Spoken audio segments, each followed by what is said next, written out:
Hello and welcome to Confessions of a Single Parent, hosted by myself, Naveen Kutri, founder of Playdate, the UK's first dating app for single parents.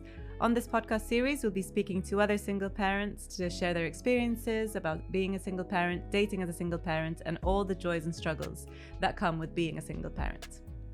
On today's episode, we're joined by Stacy Thomson, who is the founder of REDDI, the world's only matchmaking dating app, which matches based on compatible attachment styles. Welcome, Stacy. Stacy comes from St. Albans, and she is our first solo mum on the podcast. We're so happy to have you. Thank you. I'm happy to be here. So before we start delving into the lovely topic of being a solo parent, can you just tell us about how it all started, what your current setup is, and what made you want to become a solo mum? Well, I don't know if I wanted to become a solo mum more than it was kind of what I had to do at the time. Yeah, I've spent 10 years plus on dating apps, getting nowhere. I'm a securely attached person, so the older you are, the less secures there is in the pool. And yeah, you don't really tolerate anxious and avoidant very well as you get older. Got to 41, realised my eggs were dying, so decided to have a think about it. And then literally within a month, I'd gone and done some embryo banking, which is where you put some in the freezer for later on.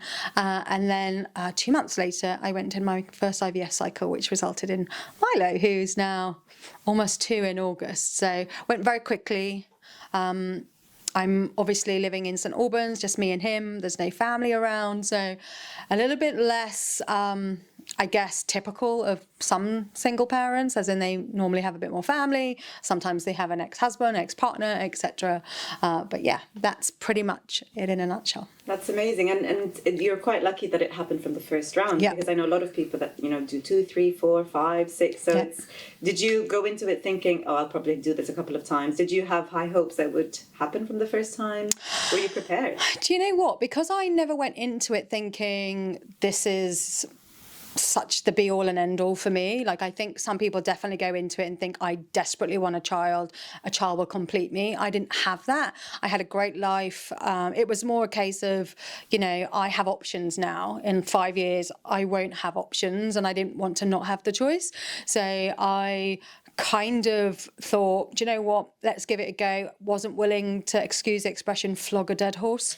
But I think that mentality really does help. And because I come from a mental health background, I'm well aware of like the neuroscience around the nervous system and tapping into sympathetic, which is your fight or flight, or parasympathetic, and having that kind of attitude really also helps with conceiving, because your body doesn't feel like it's under threat from anywhere. So yeah, first go was a bit of a shock, but I just believed in my body. I mean, it sounds really weird, but I just believed that it would like work out. But I'm so, in lots of ways, like it working out the first time does have a lot of guilt attached to it, because when you join the solo parent community, because there's thousands of women doing it, and it's like quite an underground movement, I would say, there is lots of women that have been on this journey for months, and are going to these clinics month after month.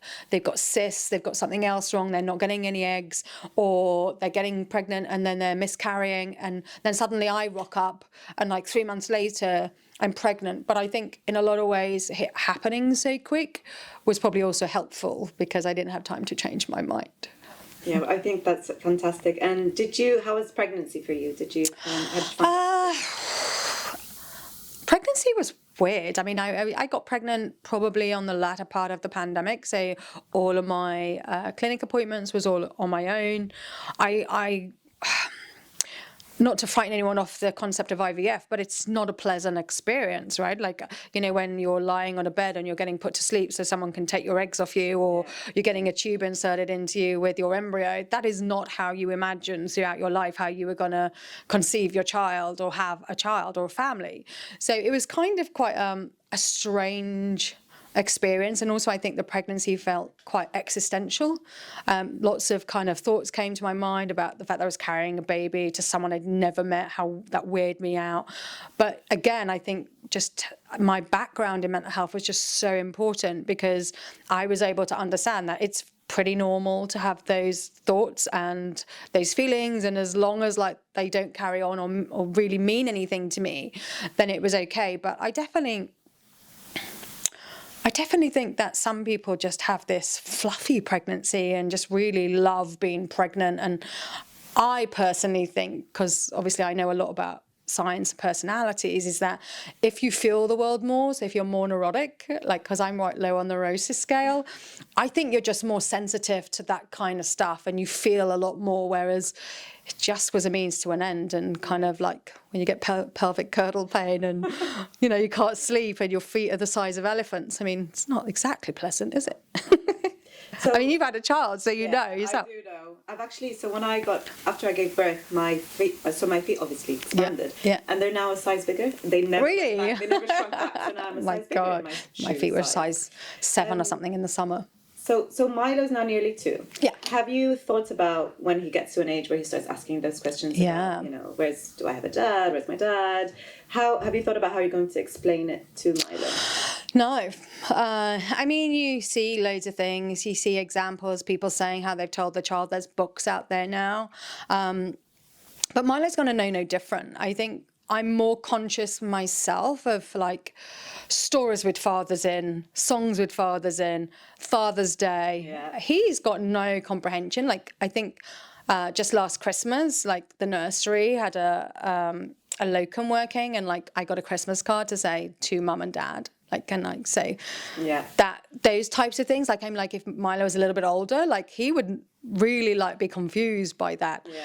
But I think the world is changing. I think that there's loads. I mean, even on where I live on my street, someone has solo IVF child. So I think it's getting more common. Whether that's a good thing or a bad thing, I don't know, because that's why we're in this business, right? Because, there's people out there that aren't able to find someone or find a partner that they can have a family with. And that's one of the reasons why I started REDDI, because we are disconnecting as a society and we shouldn't need to have to go out and do this. Yes, there is the empowered group of women that like, I don't need a man, I just want to do it on my own, I don't want to wait. And fair play to them. But there's also a huge amount of people that are like me that wouldn't have wanted this situation and would have preferred to find the partner and go on and have a child that way. I find myself here and I don't regret it and I love my son, but it wouldn't have been what I had imagined my life to exist. I think none of us would have imagined that. I mean, I didn't want to end up being divorced and a single mum. It's not something I chose to do. It's something I was kind of pushed into doing. Yeah, exactly. So that's exactly why we do what we do. Okay, let's have some fun now. Yeah. So going back into your dating days. Yeah. So you said you didn't have much luck, but I'm sure you did go on a few dates. Any funny stories? What was your, let's say, the funniest dating experience you've ever had? Do you know what? I am so lucky, to be fair, that I have actually met most of my one-off dates have actually been pretty reasonable individuals. I had one guy who pretty much argued the hell out of the fact that he thought I'd had a nose job. And I was like, I haven't. He was like, surely you have. And what else have you had done? I'm like, nothing. And he literally wouldn't let it go. So I'm still to this day probably thinking that he thought I'd had a nose job. But obviously when I walked out the pub, his number got immediately deleted. But I've had random weird things happen to me. Like I had a whole year relationship with someone who told me he was a completely different age than he actually was. And then I dated someone who on paper was, a hedge fund manager, had an ex-family, was from a good background, who turned out to have a sex addiction, drug addiction, alcohol addiction, sex addiction. I've already said sex addiction, but we might as well say that twice. And probably bipolar or emotionally unstable personality disorder. And I'm a mental health practitioner. Why did I not see that? And on our second date, his wife texts me. So, I mean, so these things, these stories, honestly. But I'm just like, this is one story. And I'm very glad that that's just a very one-off in my dating history. I'm still great friends with some people that I've been on a date with, but 9 times out of 10, like second or third dates never happen. But I've been predominantly single most of my life. I'm just not one of these people to jump into relationships, whereas some people are, and they need that. They're validated by having a partner. Whereas, one of actually my problems when it comes to dating now is that when you've been alone for so long, you become quite independent. Very true.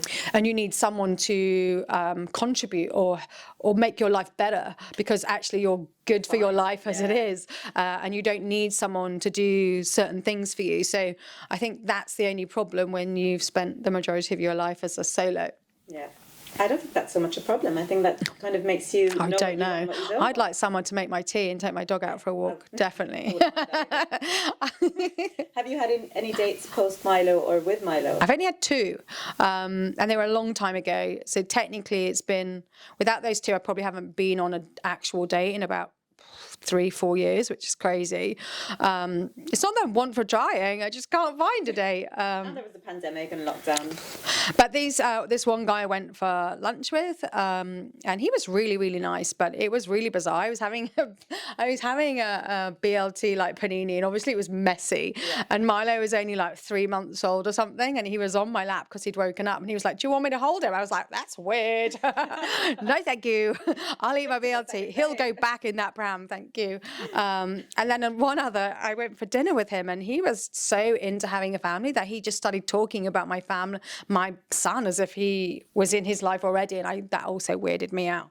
So I don't know, like, because that is another dynamic, right? Like, you're not just dating for yourself anymore. You're like, when do I introduce my son? When, like, I know now he's getting to an age where he's going to know stuff, and he's going to know someone's coming into his life. Yeah. And also, like, you don't want to bring someone into anyone's life unless that's a serious thing. And, then dating is bloody hard when you don't have any family around and you have to pay 80 quid to a babysitter before you've even stepped out the door. Like, it's so what are you looking for barriers now? Like, do you think it's changed what you're looking for in a partner now post Milo? Definitely not just post Milo, but as I've got older and busier. I definitely, my love language definitely used to be physical touch. I'm a real physical, affectionate person. But as I've got older, I've definitely switched over to acts of service. Like I was saying, like, you have a child and like suddenly you can't even feed yourself. And I've got a dog as well. So actually having someone who comes in and goes, "What do you want?" who cooks for me every night would just be a blessing. Or, will happily take the dog when it's raining, and Milo, I've got to take, because you don't want to take Milo out when it's raining, but Winston, who's my little dog, he's very good at manipulating me by looking at me with very sad eyes and going, "Please take me out." So it's those types of things that have changed. And also, like, as you get older, you just want someone who's smart, intelligent. I don't think there's that many smart men out there. For the men in the room. No, but what I mean is that I think I'm going to say this on camera, but it's fine. I think I would have slept with a lot more people if men were smarter. So you are similar to me, sapiosexual. My vagina hasn't seen a penis in a long period of time. But what I'm saying is, going back to my point. You're turned on by the intelligence. Yeah, but also like men seem to drop the sex bomb or the sex conversations way early. And I'm like, dude, if you just charmed me for like a few more weeks, I might actually fall for that. But you've literally just totally told me you lack intelligence. So goodbye. So that's my kind of concept, as in people just need to be. So that's your tip, guys. Just be a bit smarter. So tell us a bit about REDDI then, because is that why you've created REDDI? Yeah, REDDI was on the back of kind of obviously my own experiences, realizing that people weren't connecting, and I feel that there's some wonderful people out there. I don't think everyone's ghosting everyone. I think people do want partnerships, but there's just not the facility out there to facilitate that. It's all about numbers. It's all about quantity rather than quality. And I think that's tapping into our dopamine receptors. And it's great for instant validation. It's great for like cheering you up when you're feeling a bit down, but it's not actually great for developing long-term connection. So I wanted to create something which was based on science. Attachment style is the single largest predictor of relationship success, yet no one usually knows much about it. Because I didn't really know much about it until I spoke to you. So tell us a bit about the attachment styles for our listeners that don't know. Yeah, well, there's 3 basic ones, anxious, avoidant, and secure. The anxious and avoidant generally attract each other with a gravitation pull, generally because both of those people fear intimacy. One fears abandonment, one fears people getting close, and yet going out with each other obviously creates that exact pattern, which confirms their belief, because that's what the brain does all the time. It's always looking for ways to confirm what it believes about itself, generally obviously quite negative and derogatory. So they end up together, which is a really dreadful combination. Secure, sadly, like me, they generally are really good with intimacy and commitment, but generally settle down much earlier on, and they don't generally come out back in the dating pool. So it's a bit of a nightmare for me being an older, secure person. What would your match be then? Ideally, what you're looking at is everyone should gravitate towards a secure person. You want to avoid anxious, avoidant. Anxious is all right. I mean, you understand each other. Avoidant generally just can't have a relationship because neither want one. But generally avoidant, secure, because again, when you're dating a secure person, you tend to flex more to be more secure in your demeanor and your behavior because they make you feel safer. The problem is that to most people, secures are boring because as an anxious person, you get used to a certain way of people behaving towards you, right? You get used to people abandoning you and treating you terribly. And that's your version of love, right?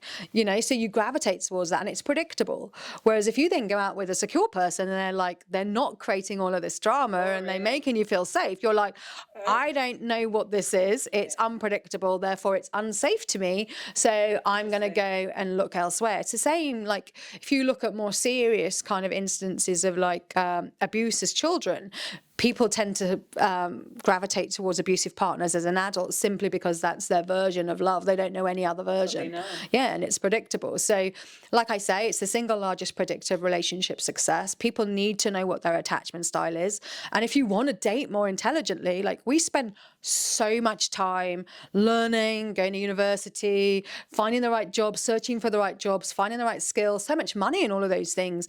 And yet the majority of us walk into a bar or swipe on someone and fall into a relationship without even considering whether that person's compatible. So for me, it's just like, guys, why don't we just get more intentional and more intelligent with our dating, and we'll just time and saves money as well. Yeah, absolutely. Less divorces, less people unhappy. I mean, our goal, our North Star is also to reduce poor mental health outcomes, you know, because I know how much relationship contribute to well-being. So that's a huge driver for us. Fantastic. No, for those of you who are listening, log on to IamReDDI.com. Yep. And you can find out what attachment style you are. Yes, you can. Great. We'll just circle back to solo parenthood again. Yes. I just think that we have a lot of, I don't know what the number is. I should have looked this up. But do you know what the statistic is on number of solo mums in the UK? I think it's gone up by about 20% in the last 10 years. But still, on the things of birth, I think it's only about 4,000 births in total of solo IVF mums, which is still a lot. What would your advice be to women that are considering it? I don't think too much about it. You know, I think you can get caught up. I mean, I just was talking to someone the other day who literally was on her 7th embryo banking cycle. And I was like, but what are you going to do with those? When are you actually going to pop one back in? And they were like, I don't know, I'm scared. So I think there's a lot of stuff around there because people still are holding on to that dream of meeting someone. I think I'm always conflicted with regards to my own way of doing this. I feel in lots of ways, did I leave it too late? Because it's exhausting being a mum and physically. And also my mum and dad live miles away, so I don't really help myself. So if I'd have done it when I was younger, but then if I was younger, I wouldn't have given myself the opportunity to potentially meet someone. But don't think too much about it. Also, make sure you find out what your fertility is. I personally think that every woman, if they want children, and actually every man, if they want children, should be getting their sperm or their ovarian reserve checked literally every 2 or 3 years.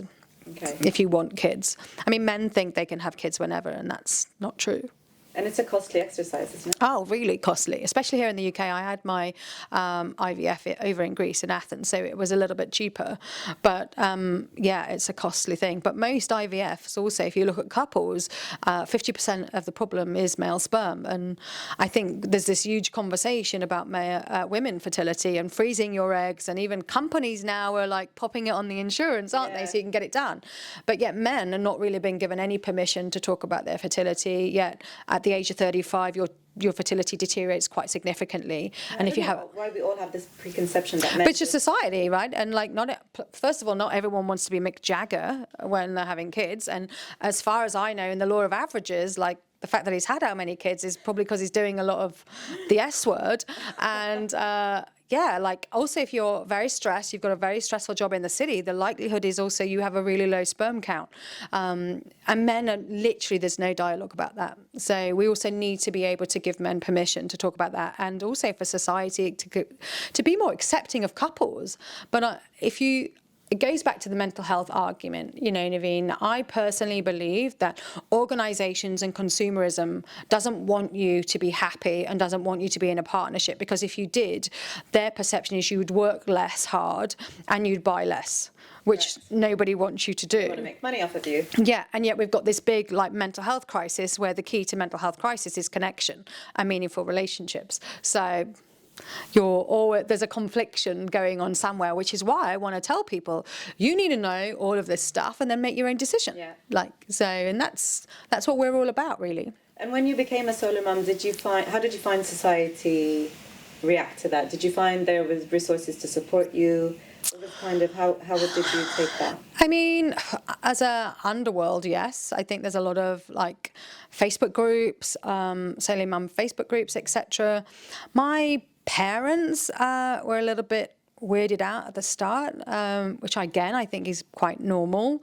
I think my mum, her comment was around could you not just go into a bar and I think that's shack someone? That's exactly what she probably said, and I was like, no, thank you. But that's, I guess, the general opinion, because I guess that's more widely accepted in society rather. Whereas I think with solo IVF, especially because I come from Carlisle, no one talks about solo IVF, no one's had solo IVF. So it's a bit weird, and the amount of people that, because I didn't tell anyone either on my Facebook, it was just I announced it when Milo arrived, and they're oh, we didn't know you were pregnant, and my mum was worried that people would be going, but I didn't think she had a partner. Yeah. And I was like, well, just tell them I don't. What's your business? Yeah. And then someone in Tesco's one day, when my mum told this mother, she went, oh my God, my friend's daughter is also doing the same thing. So I think that was it. My mum's fine. But there's definitely this, what's wrong with her?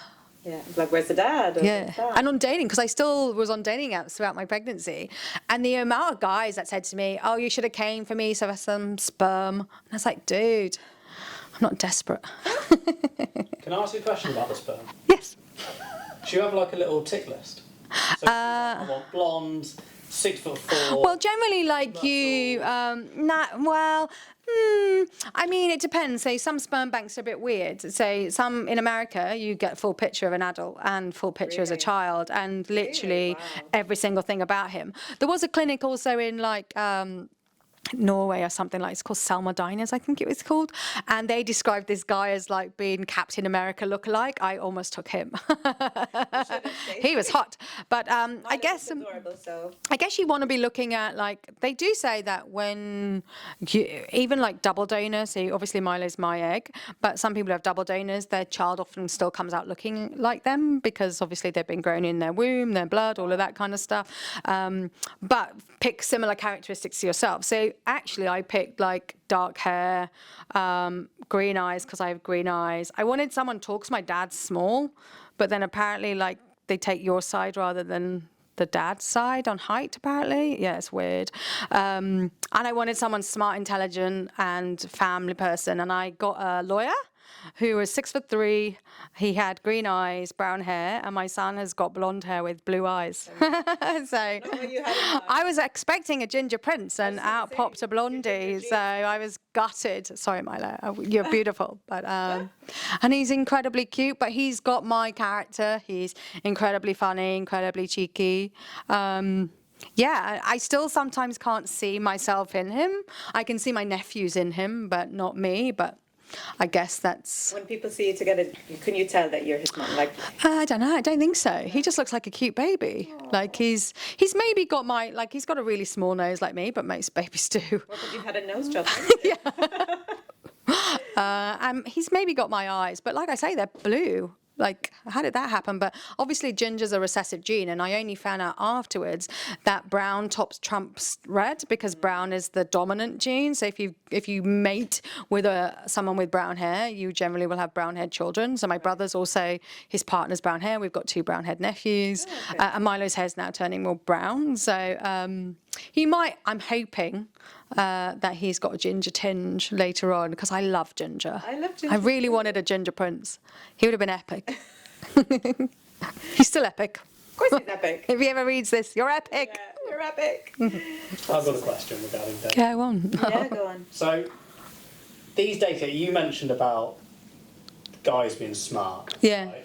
But the problem is, and I was giving you a tip there. bear in mind, I've not ever been on dating apps. Yeah. Well, like when He's Plenty of married with Fish, kids. He's Well done. long time. Well done. You don't know how lucky you are. If you ever think that the grass is greener, it's a lie. But when you go on them, and this was back in the day, this was Plenty of Fish. Yeah, they was good. I met my ex-boyfriend on Plenty of Fish. They were good back in the day. They're shit now. Okay. because Match bought them. Well, it's also like paradox that there's too many. Like, if you have, the thing is, like, we're now in an economy, right, where it's all about numbers and money in, right? And if you do that, it's all about quantity. And with quantity comes dilution of quality. Yeah. And sadly, you know, you've got behavioral scientists working behind these dating apps who their main purpose is get you addicted to what they're delivering. And it's working with our dopamine receptor in our brain, which doesn't have an inhibitor. So the more you give it, the more it wants. So you just keep swiping and literally do it on your toilet, you're in a queue. It's like, it's literally to entertain your brain. It's not to find a relationship. It's like a game. Like, and sadly, I mean, if you look at my Tinder, I must have on the, you know, the top row has the people you've matched with. Well, you won't know this, but it has like these people on the top that you've matched with. And it'll have a circle around the ones that you've matched with but never opened. Literally, maybe 200 of that line has got that. So I've never looked into them. And they've never looked into me. Like social media, we just scroll and scroll. Yeah, and yeah, scroll. yeah. We're just not interested in what we're looking at. But that's that whole neuroscience concept, and like a huge proportion of REDDI is actually we need to educate people on what's going on in your brain, not just when it comes to dating, but all of your choices, because we're being manipulated in a way which means we're consuming. But the really sad thing for me and the worrying thing for me is that if you're constantly working with the dopamine part of your brain, which is the nucleus accumbens, our pleasure receptor, it is the short-term hit. So you want that quick fix. Yeah. But the longer-term stuff, which is your serotonin, your oxytocin, serotonin, by the way, being the drug they use for antidepressants, right? So if you want that, then it takes more time. So it's about relationships. It's about being cared for, caring for someone else, being kind, all of that kind of stuff, being in nature.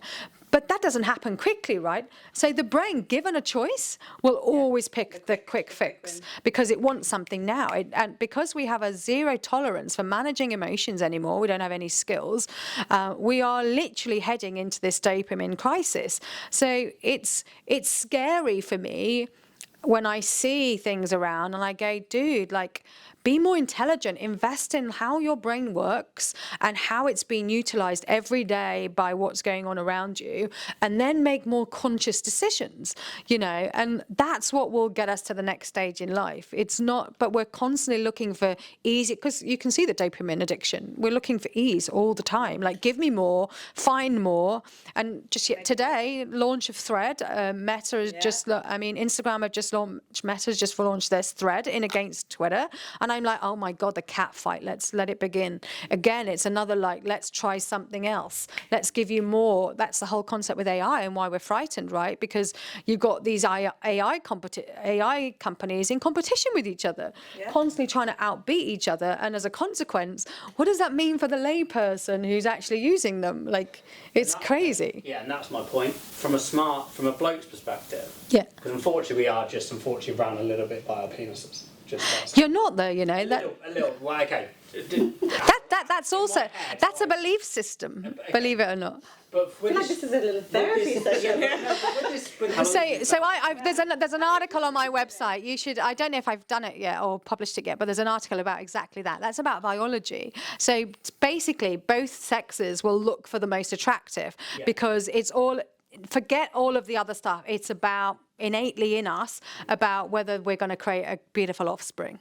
That's basically on it. We're just about to release our mate value score as well on our website, where people say there's also a bit of research that says there's these 10 questions, and what they say is that it's not the individual questions that matter, but it's the overall score, and you're more likely to match well with someone if you've got a similar overall score. But on there is physical attractiveness, how wealthy you are, how intelligent you are, how smart, how social baggage, all of those things. And you can understand that because you're not going to find that a beautiful woman is going to date a really ugly man unless he has copious amounts of zeros in his bank account.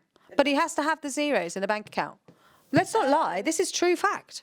It's true. So men go on in their life thinking they have all the time in the world to find someone because they can have children whenever, which they can't, of course. Then get into the 40s and then can't, and then they're ugly, or they're not ugly, but they're starting to deteriorate. Women definitely get better with age. No, but you've got a good shape for a bald head, right? So it's good. I mean, you should be gutted if you didn't. Like both of you, you're doing all right. Was that Tom Nash calling? No, I don't know. But that's that whole concept, right? That, you know, you suddenly get to 40 and you think, oh my God, everyone's going to want me, especially a fertile person. And they're like, dude, no thanks. My point really was trying to get to, when you're on these dating apps, you know that if you just keep swiping, you're going to get a hit. A bit like fishing. Yeah. As long as you keep Women do that too. It's not just men. Exactly. So it's really hard for that. If you know that, if you want it quick, Yeah. and you know that you don't have to be smart, Yeah. why would you? Well, that's again going back to the fact that women are conforming to the narrative. Like women will just sleep with anyone now as well. It depends at what stage the women are at, because that's probably not our demographic that we're targeting. There's loads of women that just want that. Yeah, although saying that, Naveen, the research tells us that our younger generations are having less sex than any other generation that came before them. And we're all having less sex. It's because we're all busy. People are falling in love with AI chatbots. You know, the AI robots are coming soon. You know, what's her name? Mother Pucker. Motherfucker. Yeah, so her name is, she runs a podcast, and she was watching it the other day, and they did a study about how often married couples have sex. So not to mean to put you on, you don't need to answer this. I know loads of people who are married who never hardly ever have sex. So the statistic is, they have sex as much as me. Is once every 3 months. Yeah. Once every 3 months. No way. That's the highest. Do you want to grab my phone out of my bag? Because I think that's my phone that keeps on buzzing. It's really annoying. Ridiculous. I couldn't believe that. I thought it would be like once a month, maybe, but once every 3 months. Once every what? And you said that was the that's the largest proportion of married couples in the UK. They have sex once every 3 There you go, dude. I thought that was a honestly, I mean, I'm single, and although it's been 3 years, but if you're married, yeah, I'd be very unhappy with that. I know I said I was moved over to acts of service, but I'd be incredibly happy. I'd be like, dude, you fancy me anymore? Let's go. Because let's face it doesn't take very long. No offense, guys, but you can get it over and done with in about 4 minutes, I'd say. Are we recording? Are you? You can though. Yeah, we can. But then I did watch, anyone see that video on I think it was TikTok or something, and a guy had got his girlfriend to dry hump the air. So she was on all fours and she was humping like she would have been on top of someone, right? And he was like, right, go. Did you see it? Really? It was so funny. And he was like, go. And then she was going for it. And he was like, she lasted about 40 seconds. And he was like, what? What's going on? He was like, see, that's why we don't want to have sex. And literally, and then my other friend dropped in, yeah, it's a bit like doing the plank. And I was like, oh my God, I never thought about it like that, but it is, isn't it? And no wonder, yeah. So, yeah. Yeah, you do. You have to get on. So I was thinking, oh my God, this has changed my whole thought process about. Yeah, it doesn't. A lot goes into this. I know. I totally had this new kind of thought process, a new appreciation for a man on top. I'm like, no wonder he wants to constantly swap. He's dying. I know. But you know what I mean? It's like, oh God. But you can't, I think people build this whole concept up that it has to be a long period of time, and that a woman always has to orgasm, and that some women don't want to do that all the time if they don't do that through penetration. So let's just have a fulfilling moment, a bit fulfilling being the word. And then going back to the oxytocin that you mentioned. Yeah. So isn't that the one where is that the physical touch? Yeah. You can get a lot from that bonding as of an exercise, and it only doesn't take very long. I think people glamorize it to be like, oh, I have to have an hour-long session, really. I'm asleep. Or a hug. Yeah. Doesn't it? Absolutely. Well, this has been so much fun. Yeah. You have to watch what I say. So dodgy. The best episodes. So dodgy. Not dodgy at all. What are the things you love about being a solo parent, and things that you don't like so much about being a solo parent? I don't like being alone. I talk often about that. Sister. I still have a lot of existential crises about my grief for what I thought I would have. I also have a lot of existential crises about Milo, and also like even just recently, like I've not really talked about this much, but I've had a couple of friends announce that they're pregnant, and I've got 2 embryos still in the freezer, and I'm like, oh, I want Milo to have like a family, like, because I don't have a big family. My family live miles away, and I don't want him to be alone when he's older. But Would you do it again? do you know what? I don't know if I'm capable of doing it again. Like, it's really hard. Like, it's not even the pregnancy part that's hard. Those first 8-9 months, like, even you guys have had kids, like, it's when you're standing for 3 hours in the middle of the night shaking your baby to go back to sleep, like, it's like someone sticking pins in your brain. Like, it really is. It takes you to places that you... You know what, I think I blocked out those, and I think that's a coping mechanism. I had zero recollection because it was so horrific. Yeah. I have zero recollection of those first 3 months. It's almost like I've blocked it out of my memory. It was so horrific. And yet you see people who look like they're flying. I don't believe them.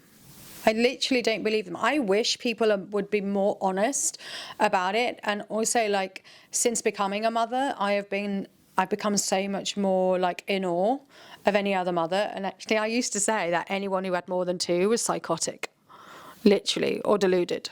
Like, because... It's hard work. Yeah, and you've got to keep thinking, putting one foot in front of the other and thinking about the long game rather than anything. So if I did have another, I don't know when that would be, but it would be more for him. And sometimes you have to be a bit less selfish, don't you? Yeah. But I don't know, we'll see. Well, got a business to build, really, and you know how hard that one is. Good luck with your journey. Thank you. It's been a pleasure to be here and talk to you. It was so much fun. So I think this is the most fun we've ever had on an episode. So thank you, Stacey. Thank you. Have a lovely day. You too. Thank you for listening in today. We hope you enjoyed today's episode. Watch out for the next one. And if you'd like to find out more, please head over to our socials at GoToPlaydate or visit our website at gotoplaydate.com, where we share a range of content. You can also download Playdate via your preferred app store. So if you're thinking about going back into the dating scene, download Playdate today.